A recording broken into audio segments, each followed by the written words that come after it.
Trump के खिलाफ जाकर यूरोपीय देश ने भारत के साथ ट्रेड डील पर सबसे बड़ा ऐलान कर दिया है। जी हां, ट्रेड वॉर के बीच रूस के करीबी दोस्त भारत से अमेरिकी राष्ट्रपति डोनाल्ड ट्रंप भले ही खफा हों और कुढ़ रहे हों, लेकिन जर्मनी इस बात को मान रहा है कि भारत यूरोप में शांति बहाली में अहम भूमिका निभा सकता है। जर्मनी ने भारत से कहा है कि वो रूस के साथ अपने संबंधों का इस्तेमाल यूरोप में शांति बहाली के लिए करे। 2 दिन की भारत की यात्रा पर दिल्ली पहुंचे जर्मनी के विदेश मंत्री जोहान वेडफुल ने विदेश मंत्री एस जयशंकर के साथ आयोजित संयुक्त प्रेस कॉन्फ्रेंस में ये बातें कही हैं।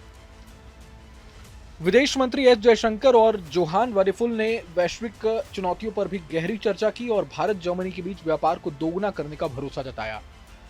वाडेफुल ने कहा कि भारत और यूरोपीय संघ के बीच एक मुक्त व्यापार समझौता आने वाले महीनों में हो सकता है। उन्होंने अमेरिका का नाम लिए बिना कहा कि अगर दूसरे देश व्यापार में बाधाएं डालते हैं तो हमें उन्हें कम करके जवाब देना चाहिए। बता दें कि पिछले साल दोनों देशों का द्विपक्षीय व्यापार करीब 50 बिलियन यूरो का था। वाडेफुल ने कहा कि जर्मनी इस व्यापार को दोगुना करने के लिए पूरी ताकत लगाएगा और जयशंकर ने भी इस लक्ष्य के लिए भारत की प्रतिबद्धता दोहराई है।